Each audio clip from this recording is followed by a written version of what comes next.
അസ്സലാമു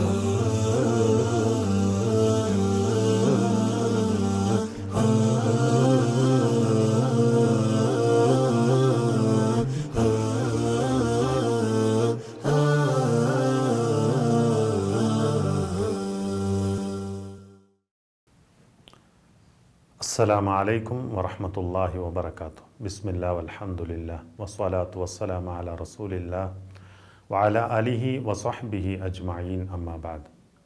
സ്നേഹമുള്ള സഹോദരങ്ങളെ, സഹോദരിമാരെ, അള്ളാഹു അവൻ്റെ അടിമകൾക്ക് നൽകിയ അനുഗ്രഹങ്ങളിൽ ഏറ്റവും മഹത്തായതാണ് ഇസ്ലാം.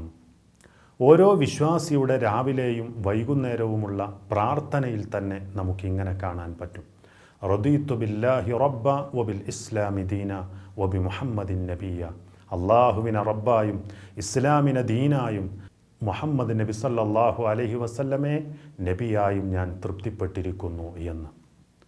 അപ്പോൾ അള്ളാഹുവും റസൂൽ സല്ലല്ലാഹു അലൈഹി വസല്ലമയും മതമായി ഏതൊരു കാര്യം നമുക്ക് പഠിപ്പിച്ചു തന്നിട്ടുണ്ടോ അതിൽ ഉറച്ചു നിൽക്കലാണ് ഒരു വിശ്വാസി ചെയ്യേണ്ടത്. ഇസ്ലാമിൽ ആരാധനകളും ആചാരങ്ങളും ആഘോഷങ്ങളുമൊക്കെയുണ്ട്. എന്നാൽ ഇസ്ലാമിലില്ലാത്ത ചില ആരാധനകളും ആചാരങ്ങളും ആഘോഷങ്ങളും ചില മുസ്ലിങ്ങൾ നടത്തുന്നതായി നമുക്ക് കാണാൻ സാധിക്കും. അതിൽപ്പെട്ട ഒന്നാണ് ന്യൂ ഇയർ ആഘോഷം, അല്ലെങ്കിൽ പുതുവത്സരാഘോഷം എന്നൊക്കെ പറയുന്നത്.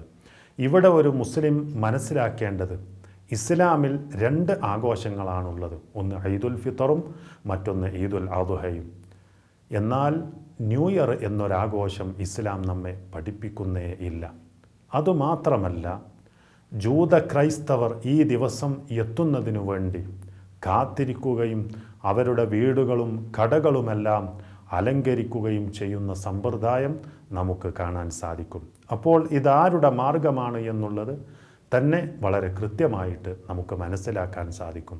നബി സല്ലല്ലാഹു അലൈഹി വസല്ലം പലപ്പോഴായി പല കാര്യങ്ങളുടെ മേൽ ഇങ്ങനെ പറഞ്ഞതായി നമുക്ക് കാണാം: ഖാലിഫുൽ യഹൂദ വൻ നസ്വാറ, ജൂത നസാറാക്കളോട് നിങ്ങൾ എതിരാവുക എന്നത്. എന്തുകൊണ്ടാണ് നബി സല്ലല്ലാഹു അലൈഹി വസല്ലം ഇങ്ങനെ പറഞ്ഞത്? വിശുദ്ധ ഖുർആനിൽ നമുക്ക് കാണാൻ സാധിക്കും: വദ്ദ കസീറും മിൻ അഹ്ലിൽ കിതാബി ലൗ യറുദ്ദൂനകും മിൻ ബഅദി ഈമാനികും കുഫാറ. നിങ്ങൾ സത്യവിശ്വാസം സ്വീകരിച്ച ശേഷം നിങ്ങളെ അവിശ്വാസികളാക്കി മാറ്റിയെടുക്കുവാനാണ് വേദക്കാരിൽ മിക്കവരും ആഗ്രഹിക്കുന്നത്. 5 നേര നമസ്കാരത്തിൽ പോലും അവരുടെ ഷർറിൽ നിന്ന് അല്ലാഹു സുബ്ഹാനഹു വ തആലയോട് നമ്മൾ പ്രാർത്ഥിക്കുന്നുണ്ട്: ഇഹ്ദിനസ് സിറാത്തൽ മുസ്തഖീം, അല്ലാഹുവേ ഞങ്ങളെ നീ നേരായ മാർഗത്തിലാക്കണേ.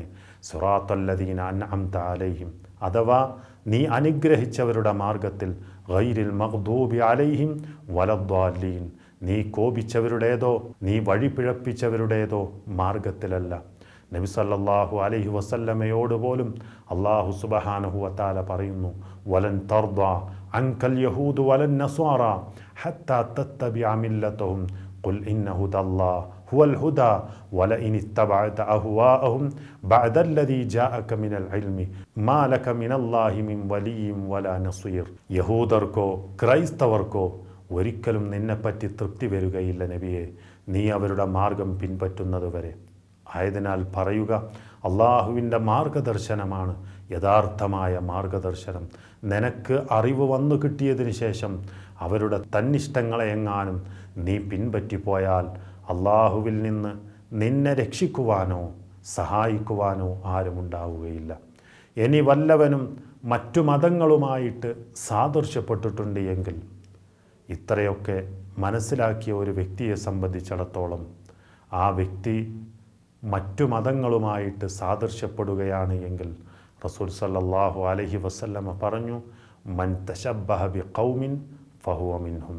വല്ലവനും ഒരു മതത്തോട് സാദൃശ്യപ്പെട്ട് കഴിഞ്ഞാൽ, അതല്ലെങ്കിൽ ഒരു ഖൗമിനോട് സാദൃശ്യപ്പെട്ട് കഴിഞ്ഞാൽ ഫഹുവ മിൻഹും, അവൻ അവരിൽ പെട്ടവനായി എന്ന് വളരെ കൃത്യമായി നമുക്ക് പഠിപ്പിച്ചു തന്നിട്ടുണ്ട്. അതുകൊണ്ട് എന്താണോ ദീനായി ഇസ്ലാം നമുക്ക് പഠിപ്പിച്ചു തന്നിട്ടുള്ളത് അതുമായിട്ട് നമ്മൾ മുന്നോട്ട് പോവുക. തീർച്ചയായിട്ടും അള്ളാഹുവിൻ്റെ സ്വർഗമാണ് നമ്മൾ ആഗ്രഹിക്കുന്നത്, നരകത്തിൽ നിന്നുള്ള മോചനവുമാണ് നാം ആഗ്രഹിക്കുന്നത്. അള്ളാഹു സുബ്ഹാനഹു വ തആല സത്യം സത്യമായി മനസ്സിലാക്കാനും അതനുസരിച്ച് മുന്നോട്ട് പോകുവാനും നമുക്കെല്ലാവർക്കും തൗഫീഖ് പ്രദാനം ചെയ്യുമാറാവട്ടെ. വസല്ലല്ലാഹു വസല്ലമ അല റസൂലില്ലാഹ് വഅല ആലിഹി വസഹ്ബിഹി അജ്മഈൻ. അസ്സലാമു അലൈക്കും വറഹ്മത്തുള്ളാഹി വബറകാതുഹു.